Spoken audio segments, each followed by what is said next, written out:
news, good vibes.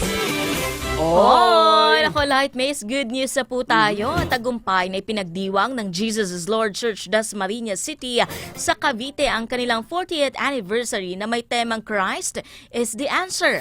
Ang makasaysayang anibersaryo ay ginanap nitong linggo sa City of Dasmariñas Arena at dinaluhan ng JIL people doon maging ng Body of Christ, lalo na ng mga local government officials.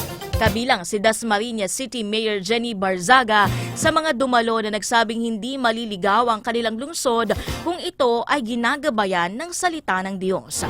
Pinasalamatan ng alkalde ang JIL Dasmariñas City sa pakikiisa nito sa mga programa ng lokal na pamahalaan.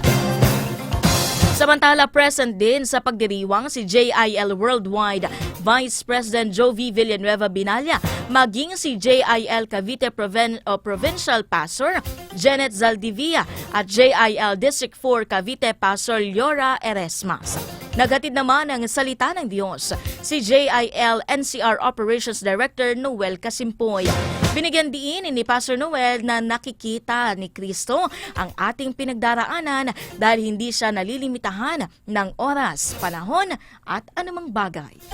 Hindi lang po ito basta isang selebrasyon ng anibersaryo ng simbahan, kundi ito'y panahon na itinalagaan ng Diyos upang ang lahat sa atin, upang bawat isa sa atin ay tunay na masumpungan ang kabutihan, pag-ibig, pagmamahal ng Diyos.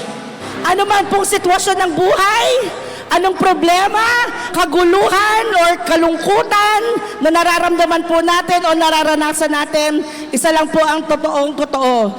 Jesus Christ is the answer. Nagpapasalamat po kami dahil kapartner po kayo ng ating syudad sa mga iba't ibang mga programa na makakatulong sa ating mamamayan. Kasama po namin kayo bilang tagagabay sa pananampalataya.